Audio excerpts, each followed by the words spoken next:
In 1928, newlywed couple Glen and Bessie Hyde went on a daring trip to raft the Colorado River in the Grand Canyon region. Glen wanted to set a new speed record for rafting the river, and he wanted to bring Bessie along so she would become the first woman to completely raft the dangerous terrain. Weeks later, their boat was discovered floating alone in the Colorado River. Inside, their belongings were undisturbed, but the couple was nowhere to be found.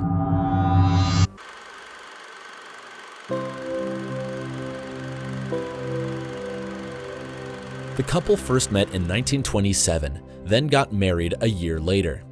Glen was an experienced rafter and had gone on multiple trips. Bessie, on the other hand, had zero experience in this activity. She was an art student and not much of an adventurer. They first traveled in Green River City in Utah, where Glen hand-built a 20-foot wooden scow. They started their journey at the spot where Green River and the Colorado River crossed together. Their objective was to raft south of the Colorado River through the Grand Canyon and reach Needles, California.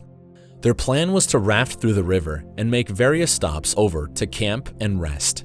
By November 15th, they reached Grand Canyon National Park, where they hiked the Bright Angel Trail and arrived at Emery Kolb's boathouse. Emery was a photographer known for his work on the Grand Canyon photos. The couple requested Emery to take various pictures of them around the trail and told him to send it to their home address in San Francisco. While they were out taking pictures, Emery noticed that the couple didn't have life jackets inside their boat. He brought it to their attention and even offered them some spare life jackets. However, Glen refused his offer and said that they wouldn't need them. He also noticed that Bessie seemed uninterested in the trip but chose to keep the opinion to himself. After their brief photo shoot, the couple continued on their journey. Glen and Bessie were expected to reach their destination by December 3rd. However, when they didn't reach their destination by that time, Glen's father alerted authorities and initiated a search effort to look for them.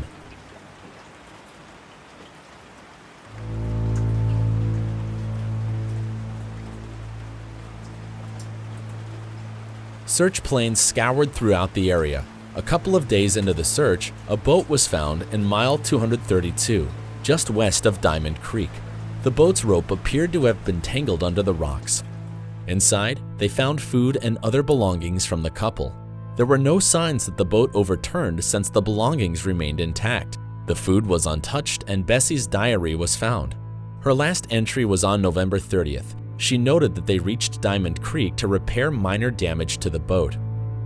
Authorities focused their search on Diamond Creek to look for clues. Unfortunately, they didn't find anything valuable, no signs to indicate their whereabouts. Theories about their disappearance quickly racked up. They believed that the couple fell over their boat and drowned. They weren't equipped with life jackets and the river's current was quite strong. But there is a huge downside of this. The boat didn't show any signs that it flipped over, and all of their belongings were undisturbed. Some said that they went on a quick hike and got lost in the wilderness, but they found it odd that the couple left most of their belongings behind if they planned to hike. Also, since they planned to set a new record for rafting, they wouldn't waste time hiking nearby, so they mostly just made a stopover to build camp and rest before continuing with their journey. Another possibility was that they came across dangerous people at Diamond Creek. The spot was a popular camping ground for rafters to stop over and rest, so they suggested that there may be several suspects involved in their disappearance. During the investigation, a witness came forward and claimed that he saw a brown leather jacket drifting along the river. He didn't specify the exact design of the leather jacket, but it was quite similar to the jacket Bessie was wearing in this photo. At the time, the person didn't know it could have belonged to a missing person, so he didn't think too much of it. Also, during the investigation, another man by the name Adolf Sutro came forward and stated that he met and hitchhiked with the couple just a few miles after they left the Bright Angel Trail. He stated that the couple had an argument if they still wanted to finish the trip. Bessie insisted on giving up, while Glen wanted to finish the trip and set the new record. After a few miles of sailing, Adolf separated from them. This was the last reported sighting of them. The search effort lasted until December 29th. They had to stop due to the hazardous weather conditions.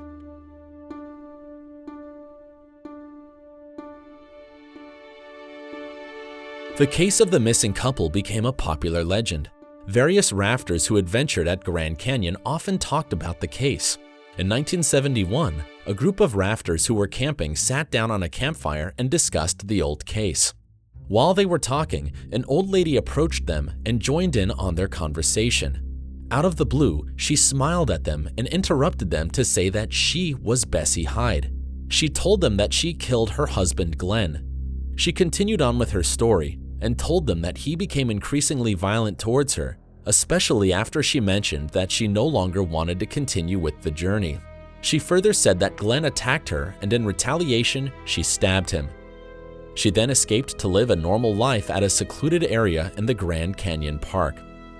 Bessie would have been the same age as the old lady, which made a good connection to the case. Authorities immediately got involved in the situation after the rafters contacted the police, but as soon as they spoke to the old lady, she recanted her story and denied ever talking to the rafters.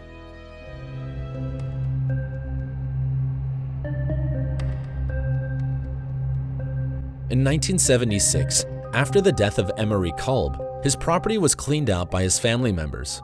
While going through his things, one of the family members found an eerie discovery within the property. Inside a small boat, they found human skeletal remains wrapped in a blanket. Upon closer inspection, they discovered that the skull had a bullet hole in its temple.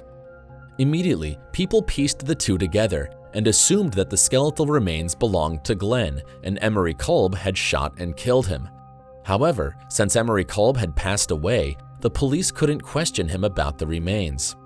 While many quickly pointed out that he was responsible for the disappearance of the couple, it raised some concerns. What was his motive for this? Also, the skeletal remains couldn't belong to Glen, since Adolf Sutro was the last person who met the couple after they left Emery Kolb's house. After further forensic investigation, it was discovered that the skeletal remains were no older than 22 years old, and the person died around the early 1970s. Also, due to the position of the bullet, authorities claimed that this was a case of suicide. Even though the remains didn't belong to Glen, it still didn't answer why there were skeletal remains in his property. It was later found out that Emery Kolb was a representative at the county coroner's journey at the time. He worked with authorities where unknown deceased people were found in the Grand Canyon region were set aside at his property, so it was believed that the skeleton was merely forgotten there and never recovered. Desperate for answers, Bessie's brother believed that his sister's ex-husband was responsible for their disappearance. Bessie and her first husband marriage was short-lived, and the two had a terrible breakup, but there was no evidence to support his claim. It was even suggested that the couple started a new life somewhere. Since this was during the 1920s, getting a new identity was quite easy. However, according to their family, the couple didn't seem to have a big reason to do such a thing. They didn't have any financial debts to run away from. As years passed by, more people got interested in the story and further investigated the case. A historian named Otis Marston said that the couple may have crashed and drowned. It was discovered that there was a hidden submerged rock in an area just west of Diamond Creek. He believed that the couple were sitting near the edge of the boat when they suddenly hit a submerged rock, which caused them to jolt and fall over in the river. Since they didn't have life jackets, they were swallowed by the strong current and they both drowned. However, there is no conclusive evidence to back this up. Still to this day, their bodies haven't been recovered and the case remains unsolved.